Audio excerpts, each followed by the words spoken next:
The train swayed and rattled as it sped through the underground tunnel, fluorescent lights flickering overhead. It was midday, and the subway car was packed. Tired office workers, distracted parents, half-asleep teenagers, all jammed together in the stale summer air.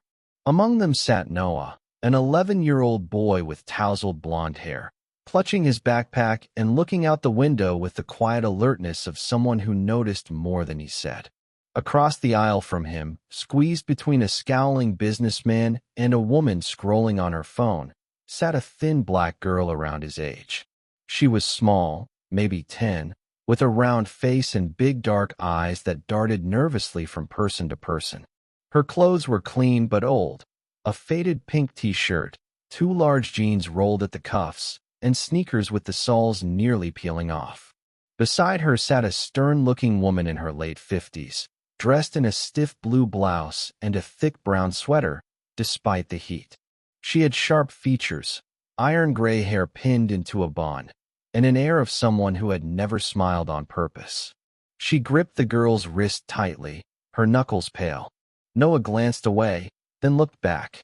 The girl was moving her hand, not in a nervous twitch or a casual gesture. It was deliberate. Her fingers curled in, then opened. Curl. Open. She held her hand low, almost hidden between her legs. Noah blinked. He knew that signal. His mom, a social worker, had shown it to him just a few weeks ago. "If you ever see someone do this," she'd said, demonstrating the move with her hand, "you call for help. That's the signal for abuse. For danger." He sat up straighter, heart beginning to pound. The girl met his eyes. Just for a second. Enough for him to see the panic there. Enough for him to know she meant it. He stood. "Hey," he said, his voice too small for the humming, rocking train. "Hey, that girl, she needs help." Several people looked up. Some frowned. One woman groaned. The gray-haired woman's head turned sharply, eyes narrowing at Noah. "She's fine," the woman snapped. "Sit down and mind your business." "No, she's doing the signal," Noah insisted louder now. "She's asking for help." The man beside the girl rolled his eyes. Kids these days, always watching TikToks, thinking they know everything. "She's my niece," the older woman barked. "She's shy, that's all. Doesn't like talking to strangers." The girl didn't speak, but her hand kept moving, even as the woman gripped her arm harder. Noah's fingers shook as he pulled out his phone. He texted his mom first. "Girl on train doing abuse signal. She's scared. I think something's wrong." Then, without waiting, he dialed 911. The dispatcher listened as he described the train line, the car number, the direction. "We'll intercept at the next station," the voice said. "Stay on the line." The train jerked as it slowed. A voice crackled over the intercom. "Unexpected delay. We'll be stopped briefly at the next platform." The train doors opened at the station, and for a moment, everything was still. Then boom. Heavy footsteps. Shouts. 2 officers rushed into the car, eyes scanning. "That's her." Noah pointed, voice shaking. "The girl." She signaled. "She needs help." The woman tried to stand, pulling the girl with her. "We're leaving," she snapped. But the girl broke free. Without a sound, she bolted across the aisle and clung to Noah's side, arms wrapping tight around his waist. Gasps echoed. The passengers, annoyed and dismissive only moments before, now stared in stunned silence. One of the officers gently knelt beside Tari. "It's okay, sweetheart. You're safe now."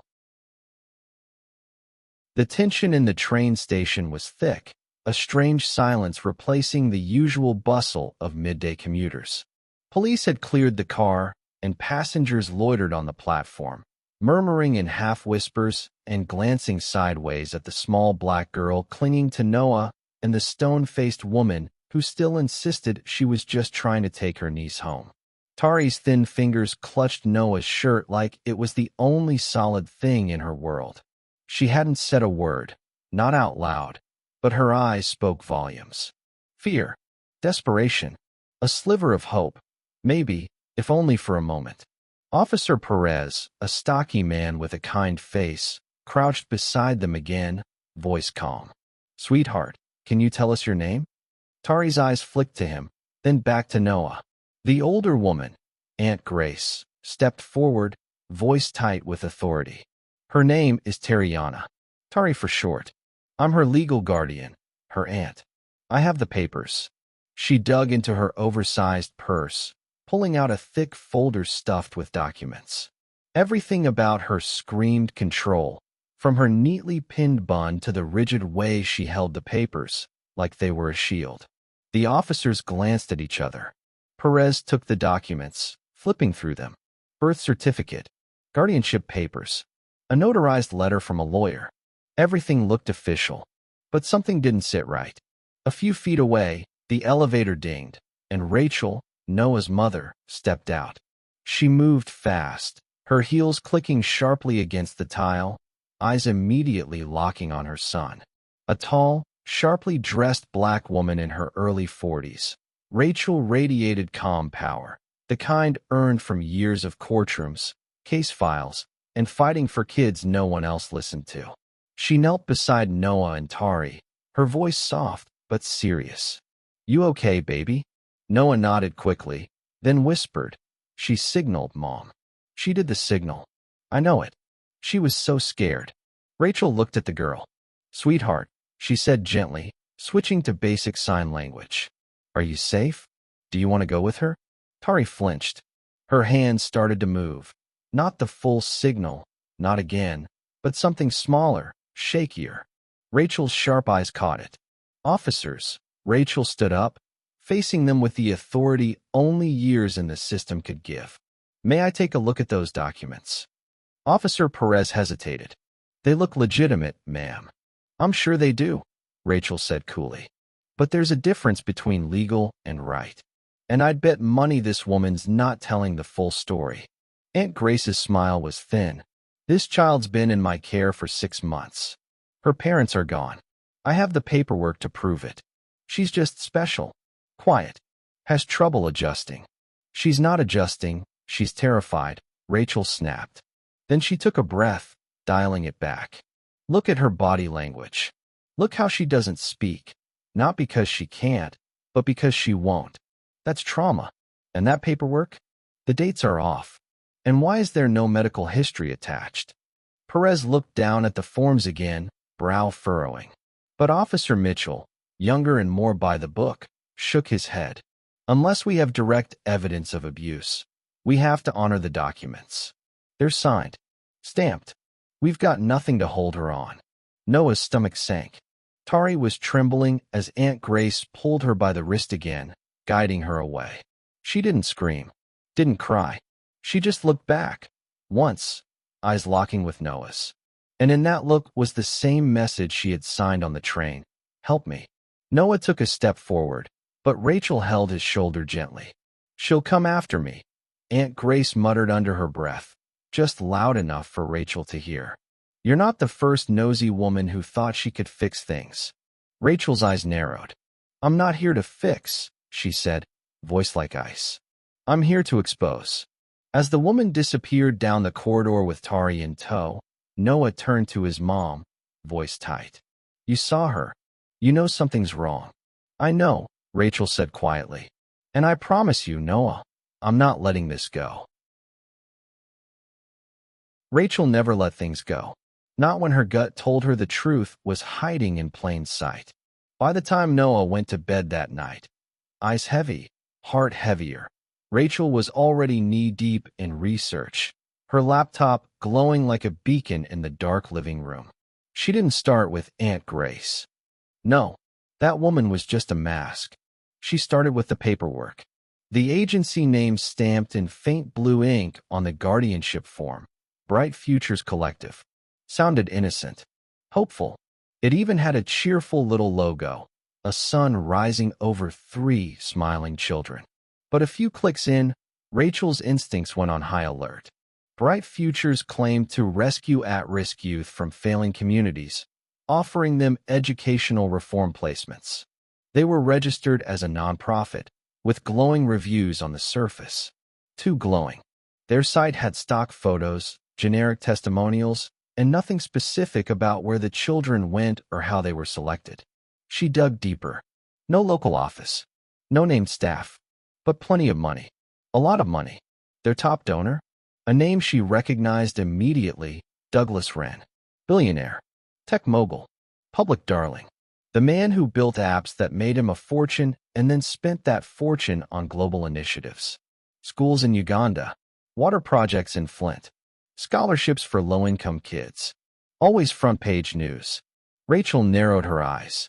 She knew men like Douglas.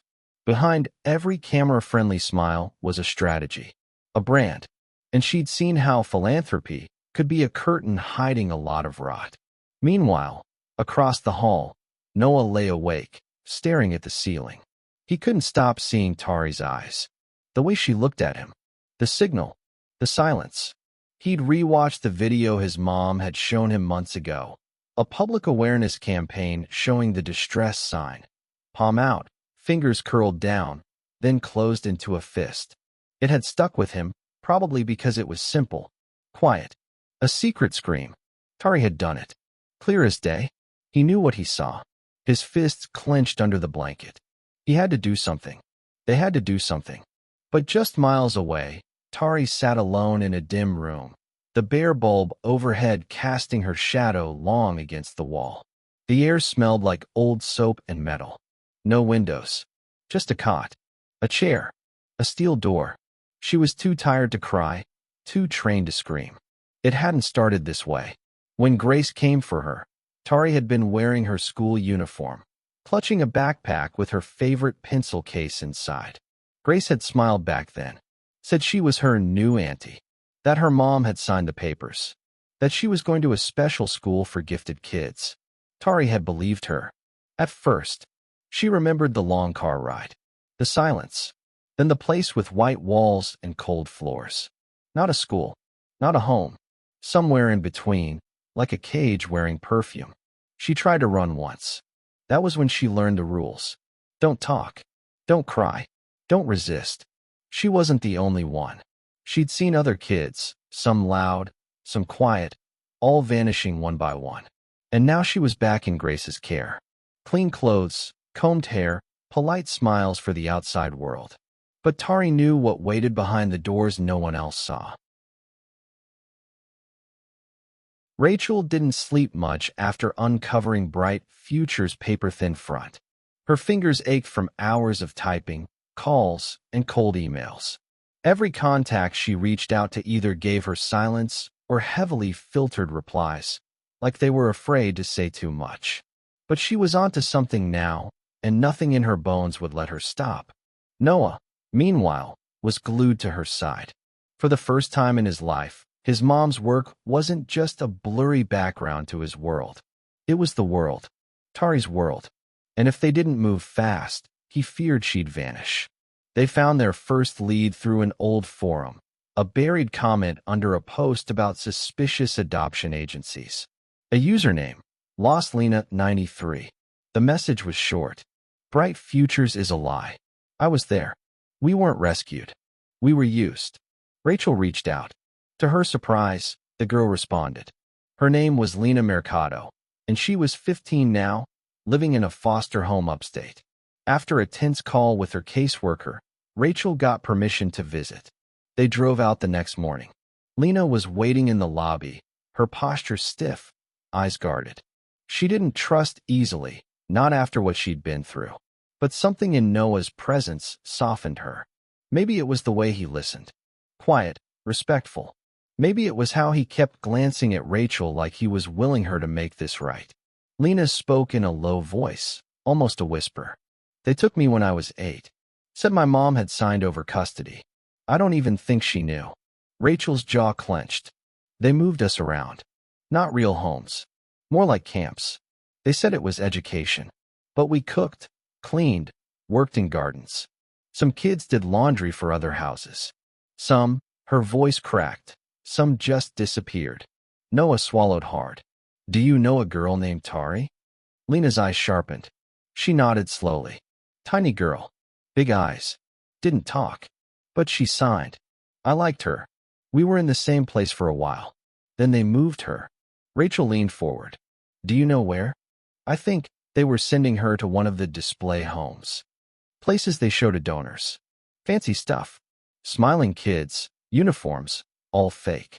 Then once the check clears, they move the kids again.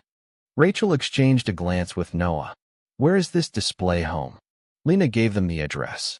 A rural property, several hours outside the city. I tried to run once, Lena added, her voice trembling now. They caught me. Said if I ever spoke out, I'd be sent to the basement homes, places no one visits. That's where kids disappear. Rachel's hands tightened around her notebook. This was bigger than a single girl in trouble. This was organized, hidden, and dangerous. She made one more call before leaving, to Shannon Burke, an old friend and investigative reporter who owed her a favor. Shannon listened, then whistled. If even half of what you're saying is true, Rachel, this is front-page material. Send me everything. Back at home, Rachel began preparing files, timelines, testimony, everything she needed to expose bright futures. But Noah couldn't wait. He'd heard Lena say Tari was being moved again. That meant time was running out. And waiting wasn't something his heart knew how to do. That night, long after Rachel fell asleep at her desk, Noah packed a flashlight, his phone, a juice box, and an old hoodie. He scribbled a quick note, "Don't be mad. I had to try," and slipped out the front door. He had the address. He had a feeling. And he had a promise in his chest. A silent vow to the girl who had asked for help the only way she could. The sky was a bruised purple as dusk settled over the city. Streetlights flickered on, one by one, as if waking from a long sleep. Noah's heart thudded in his chest as the bus rolled past shuttered gas stations and junkyards. He stared out the window, clenching the paper in his pocket. A rough sketch Lena had made of the place they once brought her to, back when she was Tari's age. A warehouse, isolated, near a crumbling freight yard. It wasn't much to go on. But Noah wasn't waiting. He hopped off the bus 2 stops early, heart pounding. The area felt forgotten. Grass grew tall through cracks in the pavement. Graffiti covered rusted fences. He ducked under a bent chain-link section and crept toward the looming structure ahead, the warehouse. It looked abandoned from a distance. Up close, it pulsed with a strange energy. Something about it felt wrong. Then he heard it, the low rumble of a van engine. Headlights cut through the dusk. Noah ducked behind a rusted dumpster just as the van pulled up to a side entrance. His breath caught in his throat. The back doors opened. Tari stepped out first.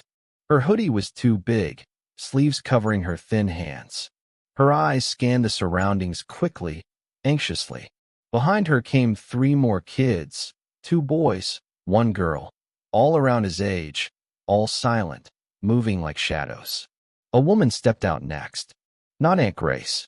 Someone younger, wearing black gloves and a Bluetooth earpiece. She barked something at the children, ushering them toward the warehouse door. Noah's fingers trembled as he pulled out his phone. "Mom. Found them. Warehouse near East Freight Terminal. Hurry." He sent the message. Then he did the stupidest, bravest thing he'd ever done. He moved. Staying low, Noah crept around the back and slipped through a side door left ajar. The air inside was stale, heavy with the scent of oil and damp wood. Wooden pallets formed makeshift partitions. A single bulb flickered overhead. He could hear voices, low, commanding. Then he saw it. The kids being lined up beside boxes labeled with fake aid organization logos. Clipboards, tags, inventory, like they were things. His stomach twisted. The driver, a burly man with a tattooed neck, stood near the van, keys dangling from his belt. Noah spotted a rusted metal pipe nearby. He picked it up, raised it over his head, and threw it across the warehouse. Clang. The sound echoed like a gunshot. The driver jumped, turning toward the noise. Noah bolted. "Tari," he yelled, loud and clear. "Run!" She spun around, stunned. Their eyes met, but the driver was faster. He turned back, spotted Noah sprinting across the floor, and lunged. Caught him by the hoodie, dragging him down. "You little—" Noah kicked, flailed. "Run, Tari! Go!" And she did. Her small feet pounded across the concrete as she bolted for the exit. One of the other kids followed. Then another. Chaos broke loose. The driver swore, throwing Noah to the floor, ready to give chase. But then, sirens. Squad cars screeched to a halt outside the warehouse, lights flashing like lightning in a storm. Armed officers in dark uniforms poured out, their boots pounding the pavement. At the front of the pack was Rachel, her phone gripped tightly in her hand, GPS still open. Her heart had been in her throat the entire ride here. "My son's in there," she barked at the lead officer. "And there are children being trafficked." He nodded sharply. "We've got this. Stay back." Inside the warehouse, chaos bloomed. The driver was still shouting curses when the door burst open. "Police! Hands up! Now!" The woman in black gloves tried to run, but was tackled before she made it 3 steps. The other adults, handlers, if you could call them that, froze in disbelief. They hadn't expected anyone to find them, much less tonight. The whole operation had always run under the illusion of legitimacy, backed by money and silence. That illusion shattered with the crash of boots and the glint of handcuffs. Children screamed and scattered in all directions. Some tried to hide, others just stood frozen, not knowing if the uniforms meant safety or something worse. But amidst the panic, one girl didn't hesitate.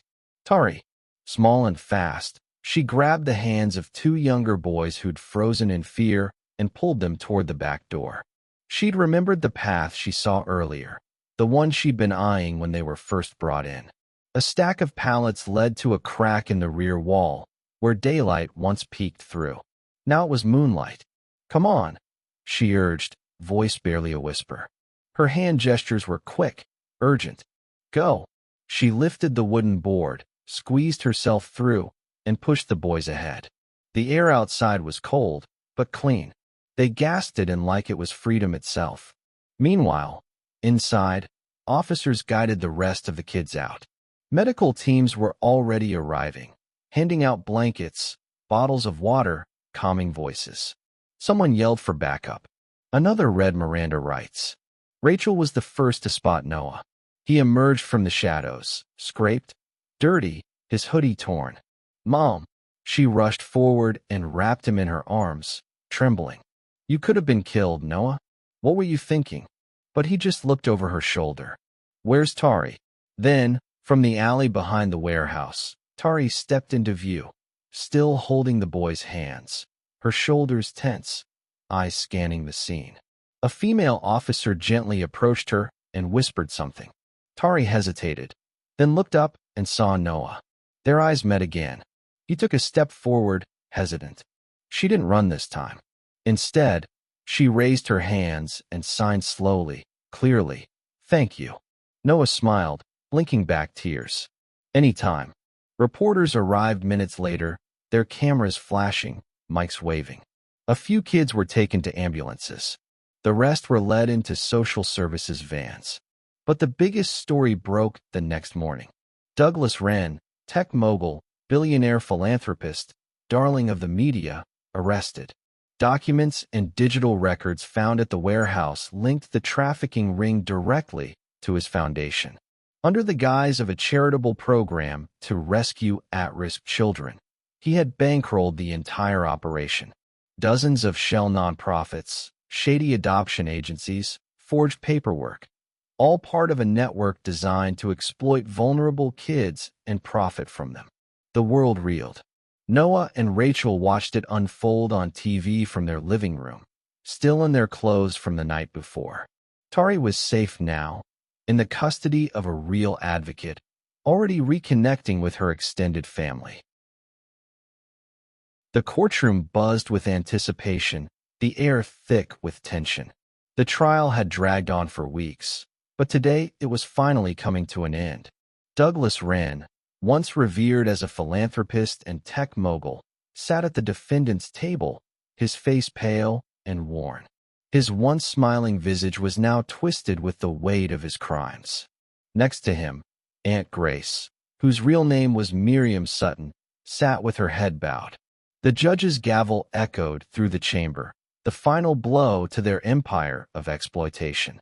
We, the jury, find the defendants guilty of human trafficking, child exploitation, and conspiracy, the foreman read aloud.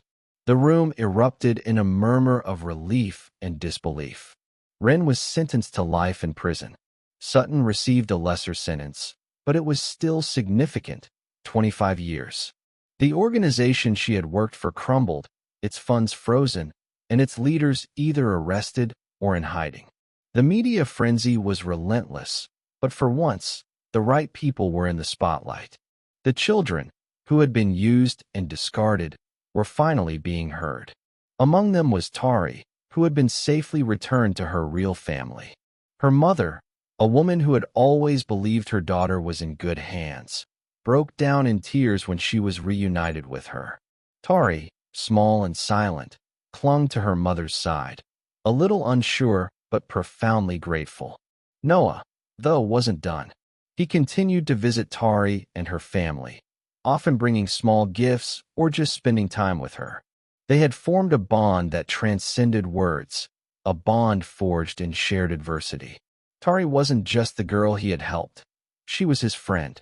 And for the first time in his life, he felt that maybe he had done something truly worthwhile. He would never forget how scared she had been that night in the warehouse, her desperate eyes pleading for help. Now, she was free, safe, and beginning to heal. She still didn't speak, but her hands had become a powerful language between them. Rachel, driven by her own experiences and Noah's actions, pushed hard for new legislation. The laws protecting vulnerable children were outdated and full of loopholes. But after the trial, the push for reform gained momentum. Rachel spoke at rallies, worked with lawmakers, and advocated for stronger protections for children in foster care, those in orphanages, and those under the care of organizations with shady intentions. The new laws passed within the year, requiring better monitoring of adoption agencies and nonprofits, stricter vetting processes for guardians, and a specialized unit within the police to investigate potential child trafficking rings. Noah, though he was still just a boy, began to see how his actions could spark change. He told his story in school, speaking to his classmates about what had happened. He was nervous at first, his voice shaky, but as he spoke, he could feel his confidence growing. He wasn't just the quiet kid anymore. He was someone who had helped make a difference. I didn't know what I was doing, Noah told his class one morning, his voice gaining strength with each word. I just knew something wasn't right. Sometimes, you don't need to know everything. You just have to do what's right. The classroom was quiet, the students hanging on his every word. And by the end of the speech, even the teacher was wiping away a tear. Months later, Noah stood at a community event, a celebration of the new laws passed in the wake of the case. Families were gathered in the park, enjoying the sunshine, while food trucks lined the sidewalks. There were booths offering information about child safety and volunteers handing out brochures. It was a moment of victory, of triumph over injustice. Noah spotted Tari across the field, standing with her mother. She was wearing a bright yellow dress, her braids neatly tied back, a soft smile on her face. She looked different, lighter somehow, though there was still a sadness in her eyes. He walked over, his heart racing. She saw him coming and raised her hand in the air. The familiar gesture made his chest tighten. She signed, "I'm free." Noah smiled, tears welling up in his eyes. He stepped forward and gently placed his hand on hers, a silent promise that she would always be remembered, always be safe. The crowd around them cheered as the event continued, the music playing and the children running around. Tari's mother stood nearby, watching her daughter, her face full of relief and love. Noah felt a weight lift from his shoulders. He had done what he set out to do. He had helped Tari find freedom, and now they were both free. Free from fear, from the past, and from the darkness that had once surrounded them. The future, it seemed, was theirs to shape. Together. Please rate the story on a scale of 1 to 10. Let us know, what do you think? Your support means the world, and we can't wait to bring you more incredible stories like this.